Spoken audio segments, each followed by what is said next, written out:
नमस्कार प्रिय दर्शकों, आज हम महावास्तु के अंदर 9 ग्रहों की चर्चा कर रहे हैं। इस पावन विषय के लिए आप सबका वेलकम है। और अगर आपने इससे पहले हमारे वीडियो नहीं देखे हैं वास्तुशास्त्र के सिद्धांत और रहस्य, तो उसे देख लें। उसके बाद यह आपको आसानी से समझ में आएगा। यह उस सिद्धांत का तीसरा भाग है। पहले में हमने द्वारों के विषय में चर्चा की, 32 प्रकार के द्वारों का। दूसरे में हमने 5 महातत्वों की चर्चा की और तीसरे में हम 9 ग्रहों की चर्चा कर रहे हैं। तो हमारे मकान के अंदर 9 ग्रह कहाँ कहाँ रहते हैं और उनका क्या प्रभाव होता है, इसी पर हम चर्चा कर रहे हैं।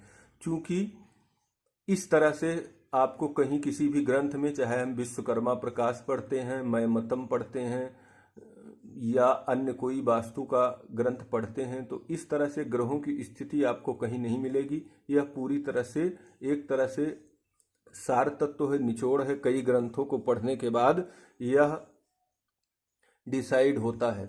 और चूंकि ज्योतिष ग्रहों का पूर्णतः अध्ययन करता है, लेकिन वास्तुशास्त्र में भी ग्रहों का बड़ा महत्व है और वह ग्रह हमारे मकान को, परिवार को किस प्रकार से प्रभावित करते हैं और घर में कहाँ कहाँ उनकी स्थिति होती है, तो इसी की विषय में हम चर्चा कर रहे हैं। जैसे आप देखते हैं, ये ब्रह्म स्थान है बीच में। अब ब्रह्म स्थान से ही दिशाओं का अध्ययन किया जाता है। जैसे ब्रह्म स्थान से जो उत्तर होगा, ब्रह्म स्थान से जो उत्तर होगा वो उत्तर होगा, जो पूर्व होगा वो पूर्व होगा।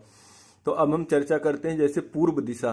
तो पूर्व दिशा के अंदर कौन सा ग्रह होता है? सूर्य ग्रह यहाँ का स्वामी होता है। दक्षिण पश्चिम का यहाँ पर 2 ग्रह स्वामी होते हैं, मंगल और शुक्र।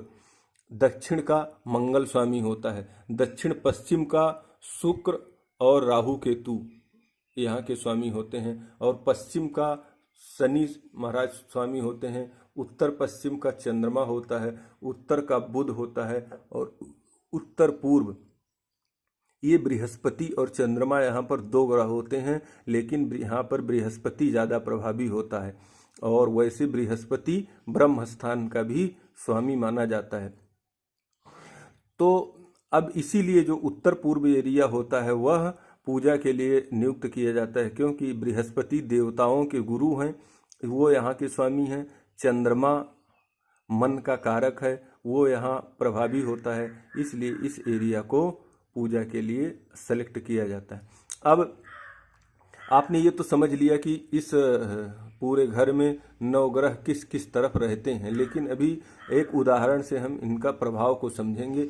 जैसे मान लिया पूरब के अंदर सूर्य है। अब सूर्य, यहाँ पर सूर्य की स्थिति है, लेकिन अब अगर किसी कारणवश पूरब की एरिया में सूर्य का दुश्मन कौन है? शनि, राहु, केतु। अब किसी कारणवश अगर पूर्व एरिया में शनि या राहु केतु से संबंधित चीजें आ जाती हैं, तो वह उस मकान को डिस्टर्ब करने लगती हैं। जैसे पूरब में लैट्रिन बना दिया गया, या लोहे की कोई चीज रख दी गई, शराब रख दी गई, या शनि से संबंधित चीजें यहाँ पर आ गई, या राहु। अब लैट्रिन बाथरूम का कारक राहु होता है, तो लैट्रिन आ गई, तो वो क्या करेंगे? सूर्य को खराब करेंगी। तो सूर्य किन किन चीजों का कारक होता है? जैसे आप पूर्व दिशा सामाजिकता की कारक होती है, जो सोशल सर्किल यहाँ से देखा जाता है। उसके बाद सूर्य पिता पुत्र संबंध का, हार्ट का, और उसके बाद आँखों का, इस प्रकार से ये कारक माना जाता है सरकार का। तो अब जब इसके दुश्मन यहाँ आकर बैठ जाएंगे, तो घर में इस तरह की चीज़ें होनी शुरू होगी। आँख खराब होगी, सरकार से सपोर्ट नहीं मिलेगा, सामाजिक संबंध खराब होंगे, पिता पुत्र का संबंध खराब होगा। तो इस प्रकार से बहुत सारी चीज़ें जो होंगी, सूर्य से संबंधित चीज़ें, वो प्रभावित होने लगेंगी। उसी तरह जैसे आप देखते हैं यहाँ दक्षिण पश्चिम में, दक्षिण और पश्चिम, इसके बीच में दक्षिण पश्चिम का एरिया है, इसे राहु यहाँ का कारक होता है।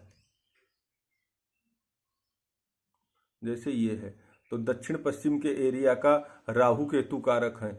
अब राहु यहाँ पर हैं, लेकिन ये पितरों का एरिया भी होता है। पित्र भी दक्षिण पश्चिम से देखे जाते हैं। दूसरा व्यक्ति का 7वां स्थान यही होता है। तो जब ये एरिया डिस्टर्ब हो जाता है, या यहाँ नकारात्मक चीज़ें आ जाती हैं तो पितृ डिस्टर्ब हो जाते हैं। जब पितृ डिस्टर्ब हो जाते हैं तो परिवार डिस्टर्ब होने लगता है। तो वैसे जो हमने इसमें पहले चर्चा की थी कि जो 5 महातत्व हैं, तो जब 5 तत्व सम में रहते हैं, डिसबैलेंस नहीं रहते हैं, तो ग्रह भी ऑटोमेटिक अच्छे रहते हैं। लेकिन जब वो तत्व डिस्टर्ब हो जाता है तो जैसे अब आप उत्तर को देखते हैं, मैंने उसमें बताया था कि उत्तर ये जल का एरिया है और ये बुध यहाँ का स्वामी है। अब जल में अगर अग्नि आ जाती है तो भी गड़बड़। लेकिन अगर आप ग्रहों के हिसाब से देखते हैं तो बुध का शत्रु कौन है? मंगल। किचन का कारक मंगल होगा, तो अब मंगल यहाँ आ गया तो डबल चीजें हो गई। एक तो तत्व भी खराब हो गए, दूसरा इस बुध का जो दुश्मन ग्रह है वो यहाँ आकर बैठ गया तो दुश्मन को प्रभावित, मतलब बुध ग्रह को खराब कर देगा और जल तत्व को भी दूषित कर देगा। तो इस प्रकार से ग्रहों, जैसे नॉर्थ ईस्ट है, अब यहाँ कोई नकारात्मक चीज आ गई, लेटरिन बाथरूम आ गया या वो चीज आ गई, तो ये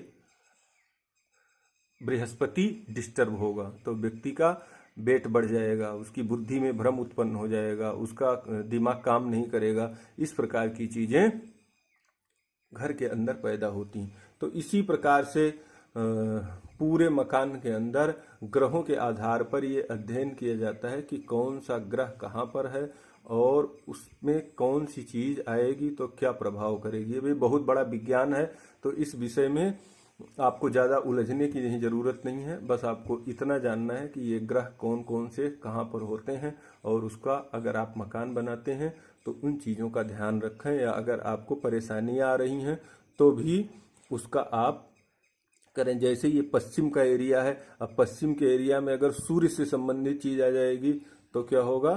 दिक्कत होगी। मंगल से संबंधित चीज़ आ गई तो दिक्कत होगी। तो इस तरह से हम देखते हैं। तो अब ग्रहों के अंक में इतना ही। नमस्कार, धन्यवाद।